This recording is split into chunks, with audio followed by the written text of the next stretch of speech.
আজকে বানালাম আমার মেয়ের পছন্দের চিলি সোয়াবিন। সোয়াবিন খেতে আমার মেয়ে খুবই পছন্দ করে, ওই চিলি সোয়াবিনটাই বেশি পছন্দ করে। তাই 15 মিনিটের জন্য গরম জলে সোয়াবিনগুলো ভিজিয়ে রেখেছিলাম। বেশ ফুলে উঠেছে। এবার হাত দিয়ে চিপে চিপে জলটা বার করে একটা পাত্রের মধ্যে রাখলাম। তার মধ্যে দিয়ে দিলাম হাফ টি চামচ মতো লবণ, হাফ টি চামচ মতো লঙ্কার গুঁড়ো, হাফ টি চামচ মতো ধনের গুঁড়ো, হাফ টি চামচ মতো জিরের গুঁড়ো আর 2 টেবিল চামচ মতো কর্নফ্লাওয়ার। কর্নফ্লাওয়ারটা দিলে পরে বাইন্ডিংয়ের কাজ করে। এবারে এর ভেতর দিয়ে দিচ্ছি চাট মশলা 1 টেবিল চামচ মতো, আর দিয়ে দিলাম হাফ টি চামচ মতো গরম মশলার গুঁড়ো আর হাফ টি চামচ মতো গোলমরিচের গুঁড়ো। এবার সব কিছু হাত দিয়ে মেখে নেব। খুব ভালো করে মেখে নিতে হবে যাতে যাতে সোয়াবিনগুলো মশলার সঙ্গে ভালো করে কোট করে যায়। আর একটু ময়দা দিয়ে দিলাম, এই 2 টেবিল চামচ মতো দিয়ে আবারও সব কিছু ভালো করে মিশিয়ে নিচ্ছি।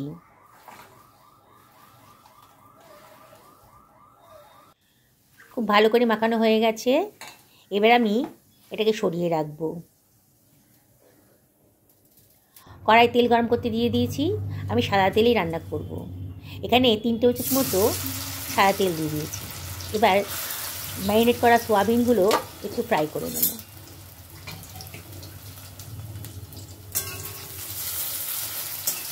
একটু নাড়াচাড়া করে বেশ লাল লাল রং হয়ে গেছে যখন, এইভাবে ফ্রাই করে নেব। খুব বেশি ফ্রাই করব না, কালারটা চেঞ্জ হয়ে গেছে। এবার এগুলোকে তুলে রাখবো।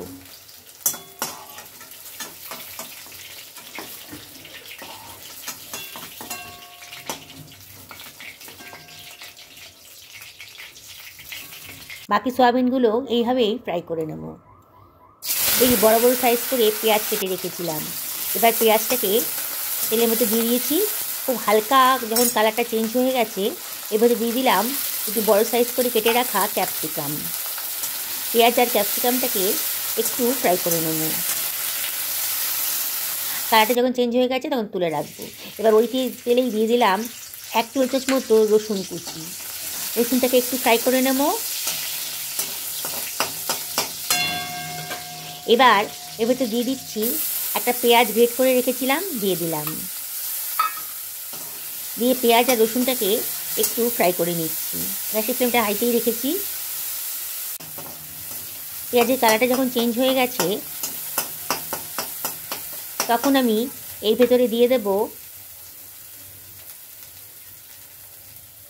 হাফ টি চামচ মতো হলুদের গুঁড়ো, হাফ টি চামচ মতো জিরের গুঁড়ো, হাফ টি চামচ মতো ধনের গুঁড়ো আর 1 টি চামচ মতো লঙ্কার গুঁড়ো।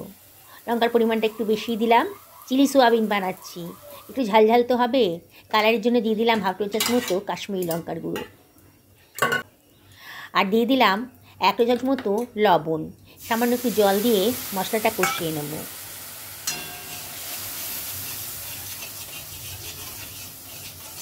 মশলাটা বেশ ভালো করে কষানো হয়ে গেছে।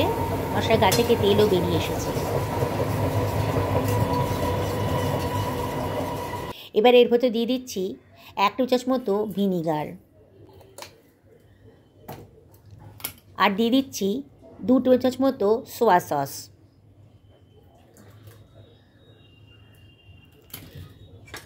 আবারও সব কিছু ভালো করে মিশিয়ে নিচ্ছি। এবার ভেজে রাখা সোয়াবিনগুলো দিয়ে দিলাম। দিয়ে সব কিছু আবারও ভালো করে মিশিয়ে নিচ্ছি।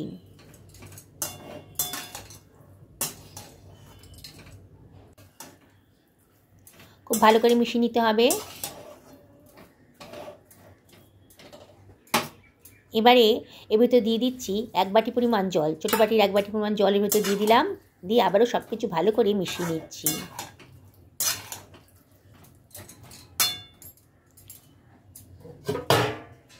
এবারে ঢাকা দিয়ে রাখবো মিনিট 7-8 জন্যে লো ফ্লেমে।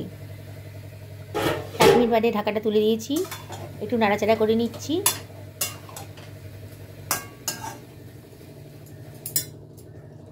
এবার আমি দিয়ে দিচ্ছি 2 টেবিল চামচ মতো কর্নফ্লাওয়ার জলে গুলে রেখেছিলাম, দিয়ে দিলাম। আর দিয়ে দিলাম ভেজে রাখা ক্যাপসিকাম, টমেটো আর পেঁয়াজ। আর দিয়ে দিলাম বেশ খানিকটা কাঁচা লঙ্কা। আবারও সব কিছু ভালো মিশিয়ে নিলাম।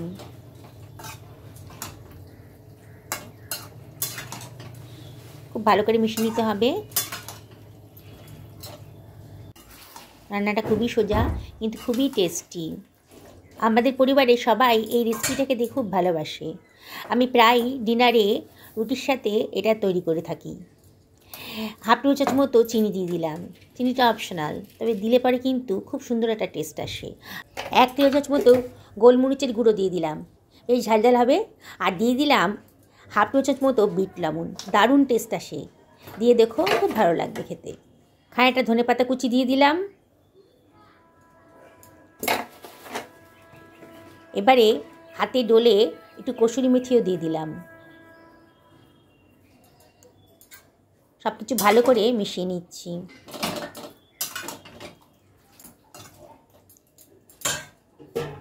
এবার ঢাকা দিয়ে রাখবো 5 মিনিটের জন্যে।